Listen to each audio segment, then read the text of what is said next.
Hello friends, welcome to your favourite channel the studious. मैं अंकित आपका स्वागत करता हूं एक और फ्रेश और कमाल वीडियो में। आज हम लोग बेसिकली बात करेंगे ज्योग्राफी के टॉपिक के बारे में।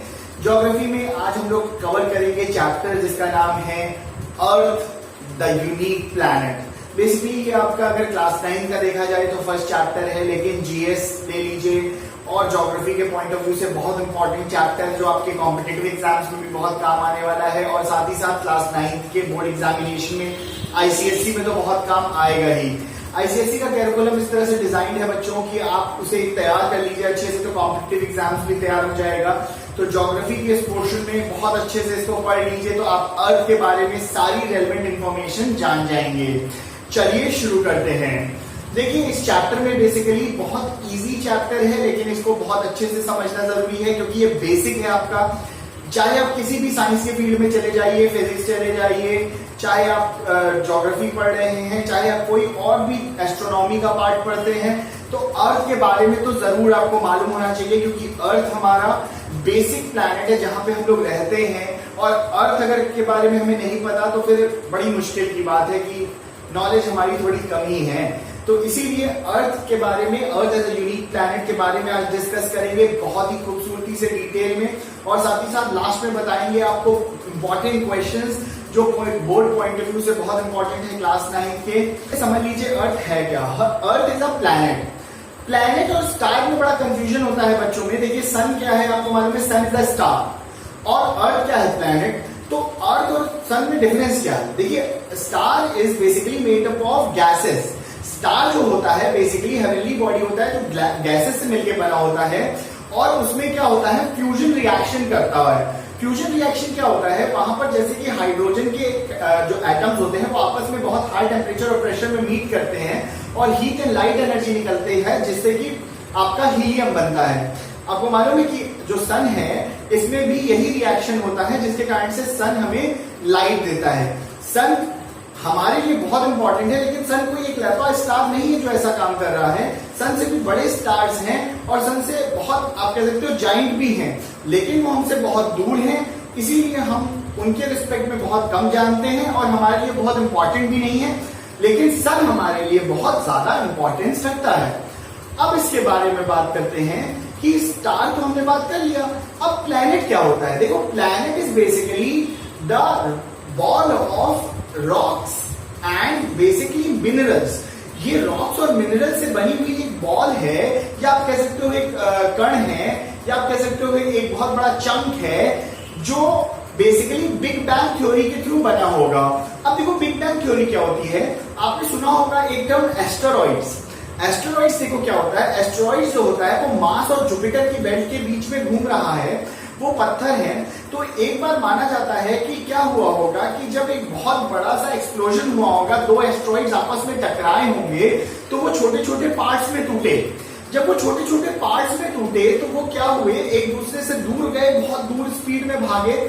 जब बहुत दूर स्पीड में गए तो सन जो था वो अपनी ग्रेविटेशनल पुल के कारण से कुछ पत्थरों को अपने ऑर्बिट में अट्रैक्ट कर लिया और वो सन के अराउंड एक इलेप्टिकल ऑर्बिट में घूमने लगे क्योंकि सन की ग्रेविटेशनल पुल उतनी स्ट्रांग थी। अब इसी कारण से सारे के सारे प्लैनेट जो होते हैं वो सन के अराउंड रिवॉल्व करते हैं, और सन एक आपका क्या है, स्टेशनरी ऑब्जेक्ट है जिसके अराउंड सब कुछ रिवॉल्व कर रहा है। हम लोग हिस्सा है मिल्की वे गैलेक्सी का, जो हमारे लिए आप कह सकते हो पूरा का पूरा हमारे घर का काम करती है, और उसी गैलेक्सी का हम हिस्सा है। इसके अलावा एनोमेडा एक गैलेक्सी है जो हमसे करीब है, और प्रॉक्सिमा सेंचुरी नाम का एक स्टार है, लेकिन वो हमसे बहुत दूर है। ये हमारा नेक्स्ट सबसे नियरेस्ट स्टार है। जो हमारा सन है वो हमारे लिए बहुत इंपॉर्टेंट है क्योंकि लगभग 8 मिनट में जो सन की रोशनी हमारे अर्थ तक पहुंचती है, ये रोशनी हमारे लिए बहुत इंपॉर्टेंट है और बहुत ही यूनिकली प्लेस्ड है सन हमारे साथ, जिससे कि हमें लाइफ पॉसिबल होने में हेल्प मिलती है। अब आ जाते हैं हम लोग बेसिकली अर्थ के बारे में बात करते हैं। बिग बैंग थ्योरी के थ्रू अर्थ और आपके अलग अलग प्लैनेट्स क्रिएट हो गए। अब जब प्लैनेट क्रिएट हुए तो प्लैनेट अपनी जगह पे रिवॉल्व कर रहे थे और साथ ही साथ अपनी जगह पे रोटेट भी कर रहे थे। इसका क्या मतलब है, सन के अराउंड चक्कर लगा रहे थे, रिवोल्यूशन कर रहे थे, और साथ ही साथ अपनी ही आप कह सकते हो ऑर्बिट पे रोटेट भी कर रहे थे।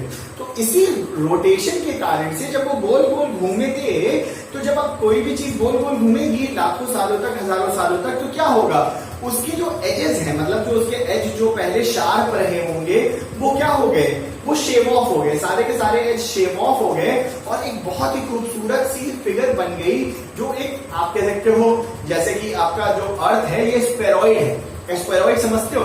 स्फेरॉइड मतलब अंडाकार कह लो, या तो आप कह लो एक ऑरेंज का शेप, बेस्ट समझ लो एक ऑरेंज। अगर एक ऑरेंज लेते हो तो आपने देखा होगा ऊपर से थोड़ा सा दबा होता है, नीचे से थोड़ा सा दबा होता है और बीच में बल्ज आउट होता है। सेम इसी तरह से आपका अर्थ है स्फेरॉइड के शेप में, जैसे बोलते हैं, जो पोल्स के पास, नॉर्थ पोल और साउथ पोल के पास दबा हुआ है, लेकिन जो आपका बल्ज है वो इक्वेटर पे आता है। अर्थ हमारा थर्ड प्लैनेट है हमारे सोलर सिस्टम का। और सोलर सिस्टम बेसिकली क्या है? सोलर सिस्टम वो सिस्टम है जहां पर सन के अराउंड सारे आपके प्लैनेट्स रिवॉल्व करते हैं। वैसे तो पहले 9 प्लैनेट होते थे, लेकिन प्लूटो को प्लैनेट्स की कैटेगरी से बाहर कर दिया गया। क्यों बाहर कर दिया गया प्लूटो को प्लैनेट की कैटेगरी से? क्योंकि प्लूटो जो था, इसमें अब देखो बहुत से लोग बताते हैं ड्वार्फ प्लैनेट है, लेकिन क्यों है ये समझ लो। ये ड्वार्फ प्लैनेट इसलिए प्लूटो बन गया क्योंकि प्लूटो सन का चक्कर लगाते लगाते कभी कभी नेपच्यून का चक्कर लगाने लगता था। तो यानी कि वो क्या करता था, जो बेसिक जो प्लैनेट की क्वालिटी थी, जो बेसिक प्लैनेट की आप कहते हो स्पेसिफिकेशन होती है, उसको वो सूट नहीं कर रहा था, इसी में उसको ड्वार्फ प्लैनेट की कैटेगरी में डाल दिया गया। अब हमारे पास सोलर सिस्टम में 8 प्लैनेट है। अर्थ हमारा थर्ड नंबर का प्लैनेट है, बहुत ही यूनिकली प्लेस्ड है। अर्थ का जो सन से डिस्टेंस है वो लगभग 149.7 मिलियन किलोमीटर्स का है, और ये हमारे लिए बहुत ही अच्छा डिस्टेंस है क्योंकि सन की रेज हमारे पास ना बहुत जल्दी आती है ना बहुत देर में, और लाइफ को पॉसिबल करने में बहुत हेल्प करती है। अभी तक जितनी भी प्लैनेट्स के बारे में हम जानते हैं, earth is the only planet that has life possible on it, इसीलिए इसको यूनिक प्लैनेट कहते हैं। यूनिक मतलब क्या? जो सबसे अनोखा हो, इसीलिए ये यूनिक प्लैनेट है। इसको ब्लू प्लैनेट के नाम से भी जाना जाता है क्योंकि जब आप कभी स्पेस पे जाते हैं, तो जब आप कभी स्पेस से पिक करेंगे तो आपको मालूम है 70% of the earth is covered with water. हल्का ब्लूइश कलर का, ग्रीनिश कलर का टिंज आता है, that is basically earth is a blue planet which is covered with water. जो आप कह सकते हो अर्थ में यूनिकनेस है, उसके कारण क्या है, चलो जल्दी जल्दी समझ लेते हैं क्या क्या कारण है। पहला, अर्थ बेसिकली पहला यूनिक कारण क्या है? Earth has water in all the 3 forms. Earth एक ऐसा प्लैनेट है जहां पर तीनों फॉर्म में वाटर है, यानी कि सॉलिड फॉर्म में भी है, आइस, पोलर आइस कैप्स में, प्लस आपके जो बड़े बड़े माउंटेन्स हैं, ग्लेशियर्स हैं। इसके बाद आपका लिक्विड के फॉर्म में, लिक्विड के फॉर्म में भी 2 तरीके से है, एक फ्रेश वाटर, एक सलाइन वाटर। फ्रेश वाटर जो आपका लेक, पॉन्ड्स, रिवर्स में मिलता है, सलाइन वाटर जो रिवर आपका सीज और ओशन में मिलता है। इसके बाद आपका गैसियस स्टेट में भी वाटर है जो हमारे एयर में प्रेजेंट होता है, जो हमारे लिए इवेपोरेशन के प्रोसेस से, और उसके बाद कंडेंसेशन, फिर प्रेसिपिटेशन, यानी जो रेनफॉल होती है ना, वो पूरा वाटर साइकिल जो है वो किसके कारण से होता है? बिल्कुल करेक्ट, जो हमारा वाटर वेपर के फॉर्म में अवेलेबल है, यानी कि गैसियस फॉर्म में अवेलेबल है। अब इसके बाद second point, earth is covered with a unique layer that is known as ozone layer. अब देखो ओजोन लेयर क्या होता है? Ozone layer is basically O3। Oxygen के 3 मॉलिक्यूल जब आपस में कंबाइन करते हैं तो ओजोन का एक लेयर बनाए हैं, और ये जो लेयर है वो स्ट्रेटोस्फेयर में है। ये अभी हम लोग जब आगे पढ़ेंगे लेयर्स ऑफ एटमॉस्फेयर के बारे में तो बताएंगे आपको।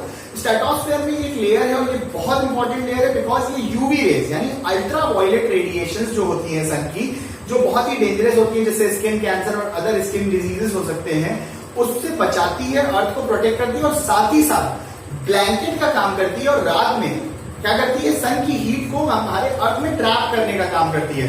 अदरवाइज क्या होता है? दिन में इतना गर्म हो जाता कि अर्थ में आग जैसे लगी होती, और रात में इतना ठंडा होता कि बर्फ जैसे जमी हो, तो लाइफ पॉसिबल ना होती। लेकिन ओजोन लेयर की वजह से इट इज प्रॉपरली बैलेंस्ड। इसके बाद हमारे पास एटमॉस्फेयर है। एटमॉस्फेयर देखो क्या होता है?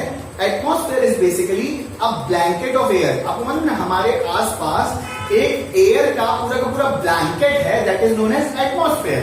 तो ये एटमॉस्फेयर हमारे लिए बहुत इंपॉर्टेंट वर्क करता है, जो हमारे टेम्परेचर को भी रेगुलेट करता है, और इसमें सबसे इंपॉर्टेंट 2 गैसेज हैं। एक तो आपका हमारा नाइट्रोजन, जो हमारे लिए पूरे का पूरा आप कह सकते हो एयर में बल्क प्रोवाइड करता है, भारीपन प्रोवाइड करता है 78%, लेकिन ये एक तरह की इनएक्टिव गैस है। और दूसरी है ऑक्सीजन, जो बहुत ही इंपॉर्टेंट है क्योंकि रेस्पिरेशन का प्रोसेस है। और रेस्पिरेशन का प्रोसेस विदाउट ऑक्सीजन हो ही नहीं सकता, हमें ऑक्सीजन की बहुत जरूरत है। और बहुत ही ज्यादा एक इंपॉर्टेंट गैस और है जिसका नाम है कार्बन डाइऑक्साइड। कार्बन डाइऑक्साइड के साथ ही मिलकर प्लांट्स अपना खाना बनाते हैं फोटोसिंथेसिस के थ्रू और ऑक्सीजन को रिलीज करते हैं। तो ऑक्सीजन भी इसी तरह से चलती रहती है, ऑक्सीजन साइकिल है एक तरह से जो चलता रहता है। अब इसके बाद हम लोग बात करते हैं कि अर्थ में आपका बायोस्फीयर क्या होता है। अर्थ का एक बहुत इंपॉर्टेंट कंपोनेंट है बायोस्फीयर।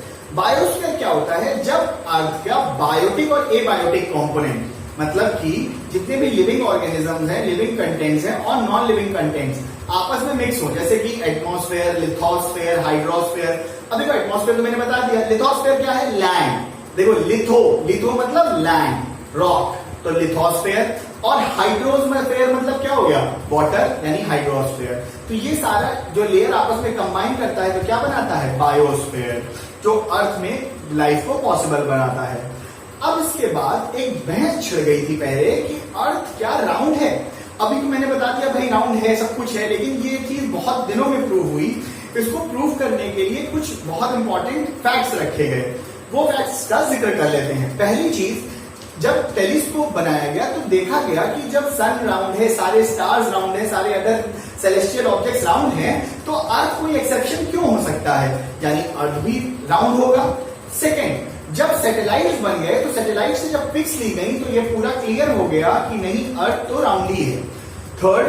थर्ड बहुत इंपॉर्टेंट और बहुत ही आप कह सकते हो मजेदार सा एक ऑब्जर्वेशन था कि जब कभी कोई शिप जैसे सी वगैरह में जाती है तो उसका मास्ट मतलब जो उसका टॉप वाला हिस्सा होता है, आप अगर देखें तो जब वो आगे जाती है तो ऊंचा होता जाता है। मतलब जब आगे जाती है तो अगर आप कोई भी चीज अगर सर्कुलर शेप में होगी तो इस तरह से ही तो चलेगी। तो जब वो आगे जाती है तो ऊंचा होता है और फिर नीचे जाते गायब हो जाता है। जबकि अगर कोई स्ट्रेट लाइन में चल रही होती चीज तो वो बराबर दिखाई देती रहती। तो इससे भी एक ऑब्जर्वेशन हुआ। इसके बाद मैगलेलन फर्नांडिस नाम के इंसान थे, एक आप देख सकते हो सी एक्सप्लोरर थे, सी वॉयेजर थे। इन्होंने क्या किया, सर पूरा का पूरा अर्थ का एक राउंड मारने की कोशिश की और उसपे वो कामयाब भी हो गए, जिससे जिस पॉइंट को स्टार्ट किए वहीं पे खत्म किए। तो एक सर्कल का आपको मालूम है ना, स्टार्टिंग और एंडिंग पॉइंट तो सेम ही होता है। तो इसी वजह से वो प्रूव कर पाए कि हाँ अर्थ जो है वो राउंड है शेप में। तो ये कुछ यूनिक चीजें अर्थ के बारे में अभी तक हमें पता चली। अब देखिए सैटेलाइट्स क्या होते हैं। सैटेलाइट्स बेसिकली वो सेलेस्टियल ऑब्जेक्ट्स होते हैं जो हमारे प्लैनेट के अराउंड रिवॉल्व करते हैं। जैसे कि सन के अराउंड हम लोग रिवॉल्व करते हैं ना, तो अर्थ रिवॉल्व अराउंड द सन। इसी तरह से अर्थ के अराउंड भी कुछ चीजें रिवॉल्व करती हैं जो सैटेलाइट है। अब आप कहेंगे अब कुछ चीजें क्यों रिवॉल्व करती हैं? केवल मून रिवॉल्व करता है। ठीक है, आप सही है, केवल मून ही रिवॉल्व करता है, लेकिन वो नेचुरल सैटेलाइट है। अभी तक हमने डिस्टिंग्विश तो किया नहीं था। अब डिस्टिंग्विश करते हैं, दो तरह के सैटेलाइट्स होते हैं। एक होता है नेचुरल सैटेलाइट, एक होता है आर्टिफिशियल सैटेलाइट। नेचुरल सैटेलाइट यानी कि मून जो है हमारा नेचुरल सैटेलाइट है और ये यूनिक है, केवल एक है हमारे पास, जबकि जुपिटर के पास कई मून है। उसके सबसे बड़े मून का नाम ब्रेनीमेड है। तो बहुत सारे मून्स हैं अलग अलग आप कह सकते हो प्लैनेट्स के पास, लेकिन हमारे पास सिंगल भी अपना मून है, उसी से काम चल रहा है। तो वो जो है वो हमारा सैटेलाइट का काम करता है। इसी तरह जो आर्टिफिशियल सैटेलाइट है, अब टेक्नोलॉजी बढ़ने के कारण आप देखते हैं live images, live cricket match, live आप कह सकते हो फुटबॉल मैच, जितने भी आप कह सकते हो टेलीफोन सिग्नल्स, जियो का मोबाइल, इंटरनेट, तो वो सारी चीजें किसकी मदद से हो रही है? सैटेलाइट की। वो भी आर्टिफिशियल सैटेलाइट्स हैं जो अर्थ के अराउंड रिवॉल्व कर रहे हैं। इसके बाद एक बहुत इंपॉर्टेंट टॉपिक पे आ जाते हैं जो है आपका अर्थ से ही रिलेटेड, कि अर्थ जो है वो आपका कैसे वाटर साइकिल इस पे मेंटेन होता है। आपको मालूम है अर्थ का वाटर साइकिल मेंटेन करने में सबसे बड़ा काम होता है इवेपोरेशन से। आपको मालूम है सन ही है जिसके कारण से इवेपोरेशन होता है। सी वाटर जो होता है, सी वाटर जब कभी सन रेज उस पर पड़ती है, सी और ओशन वाटर क्योंकि बहुत बड़ी क्वांटिटी में, लार्ज क्वांटिटी में है, तो वो क्या होते हैं? इवेपोरेट होते हैं। इसीलिए उसमें क्या होती है? सैलिनिटी होती है, उसमें नमक होता है ज्यादा। क्यों? क्योंकि सी और ओशन का पानी तो कहीं जाता नहीं है, और जब वो इवेपोरेट होगा तो नमक की क्वांटिटी उसमें बढ़ती जाएगी ना। इसीलिए हजारों लाखों साल में उनमें नमकीन हो गए, उनमें नमक की क्वांटिटी बढ़ गई। अब क्या हुआ कि जब ये इवेपोरेट होकर ऊपर गए तो कंडेंस होंगे। कंडेंसेशन मतलब क्या होगा? ठंडे होंगे। जब ठंडे होंगे तो इन्होंने डस्ट न्यूक्लियाई होता है, मतलब जो हमारा एयर होता है इसमें डस्ट भी तो होता है ना, डस्ट पार्टिकल्स वगैरह के साथ कंबाइन करते हैं, उसका न्यूक्लियस का काम करते हैं और पैकेट्स ऑफ क्लाउड बना लेते हैं, यानी क्लाउड बना लेते हैं, पैकेट्स ऑफ मॉइस्चर।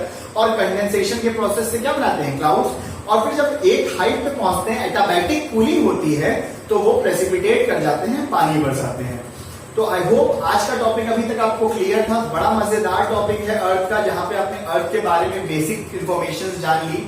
अब आप जान लीजिए कि अर्थ से रिलेटेड जो नेक्स्ट टॉपिक हम लोग पढ़ेंगे, उसमें पढ़ेंगे लैटिट्यूड्स और लॉन्गिट्यूड्स। उसमें हम आपको अर्थ के बेसिक डिफरेंस डिविजन्स के बारे में बताएंगे। आज का टॉपिक अच्छा लगा तो तुरंत कमेंट करके बताइए, जल्दी से चैनल को सब्सक्राइब कर लीजिए और इसको शेयर करके और ज्यादा पॉपुलर करिए। लाइक बटन दबाना ना भूलिए और जल्दी से बेल नोटिफिकेशन दबा दीजिए ऑल के साथ, जिससे आपको सारे लेटेस्ट नोटिफिकेशंस मिल सकें।